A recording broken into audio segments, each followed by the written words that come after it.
So I landed upside down and with my head in the foam, and I knew immediately that there was something seriously wrong. I called out to my wife and said, "Look, I've broken my neck." Her response initially was to laugh. It just seemed like I must have been joking, but it soon became apparent that it wasn't. They called an ambulance.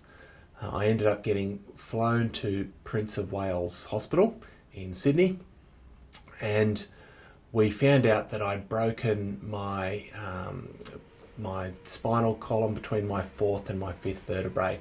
So, I mean, I don't know whether you can see it on a camera, but there's a sort of a scar on my neck somewhere about there. And I was operated on. They put a couple of screws into my neck. So I spent 7 months in hospital. So the fourth and fifth vertebrae gives you... So people want... I'm a quadriplegic, which means the injury has affected all four of my limbs. But when people hear quadriplegia, they think Superman, and they just imagine no movement from the neck down. But the C4-5 injury means that I've got feeling and movement from about the chest up. So, for example, in my arms, I've got biceps, so I can lift that arm up, but no triceps. So when I tip that the other way, and that's just spasm, I can't really control that, I can't get that arm to go up. When you get a spinal cord injury, you don't know when you first have the accident how much recovery you might get.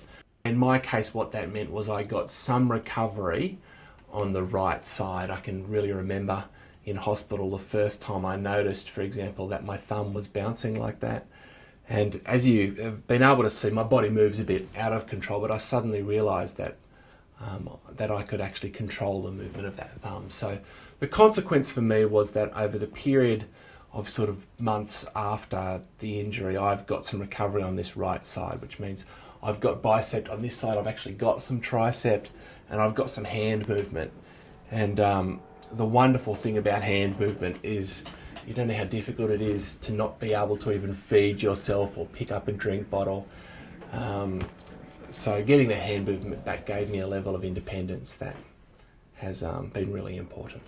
One of the things that you've written about is about formulating a story or a narrative around disability as an important way of dealing with it. But can you explain that, the importance of story? Yeah.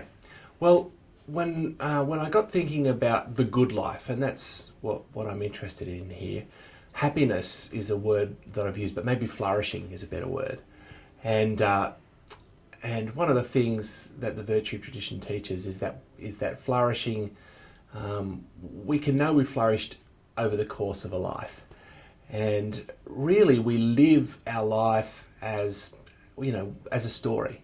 And so life and identity is narrative based. And so even thinking about the ups and downs of your own life, your own success, your own happiness, your own achievements, your own failures, the way in which they form our identity, or the way in which we describe them, is through story. And so I've been particularly interested in maybe even capturing some stories of people. I've had some great opportunities, for example, to interview some older people who'd lived with this disability for long periods of time, and they told me their story. And that really made a difference to my life, as well as I was able to hear their story, hear of their achievements, their difficulties.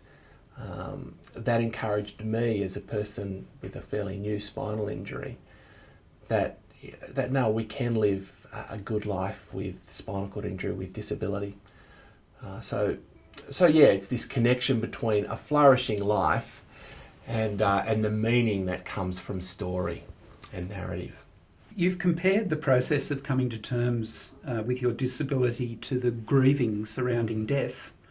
But can you talk about what is the process of grief applied to your situation? Yeah. Look, there's been various bits of writing on the nature of grief, and there's no fixed sort of process of grief that any person goes through.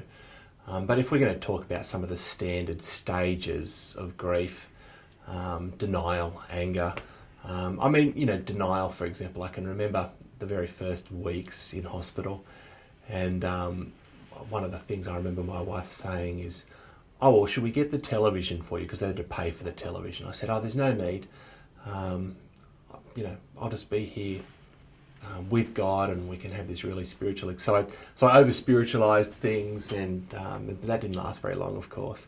And then you go through these periods of anger, and one of the things that often I think happens is people sort of set you up on a pedestal as though you're inspiring. I hate that word, by the way. Shane Clifton's inspiring because he's doing so well with. That's just nonsense. Maybe I look inspiring for the 5 minutes in which I'm on this program, but the everyday life is as up and down and as difficult as anyone. I don't think I'm doing any better or worse than anyone else. You just face the day as best as you can. So I get angry. I can remember at times getting cross at nurses and then needing to apologise afterwards. In terms of depression, I've had long periods of really sort of not knowing what to do with my day.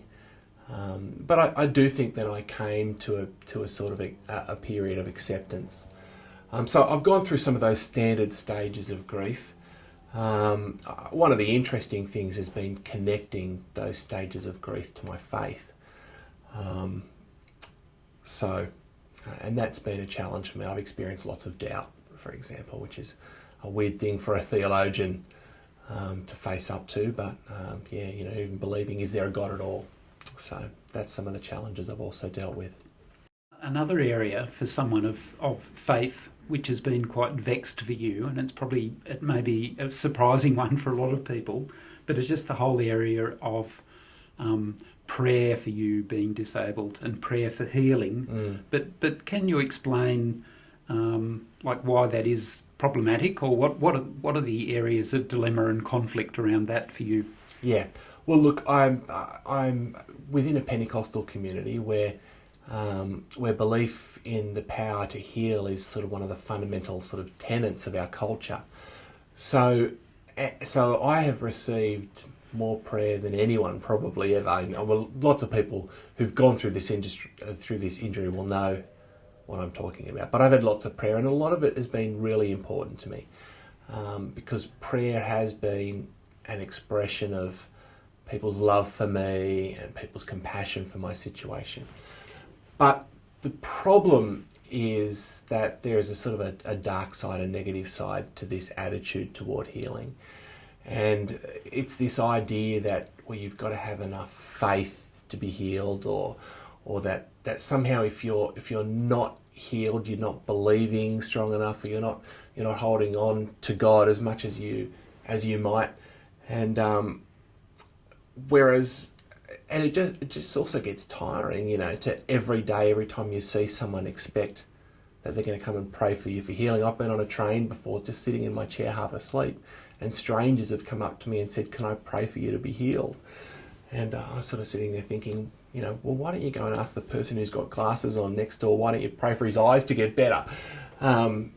You'll be in a meeting, and Pentecostal meetings will often have prayer for healing, and you feel like the elephant in the room there, because our communities just don't really, they're able to find God in the midst of healing, but they're really unable to recognise the presence of God in the midst of permanent disability and suffering. And so I think that we've got a real theological problem that we need to find ways of recognising that God is with us in miracles, but miracles by definition are rare.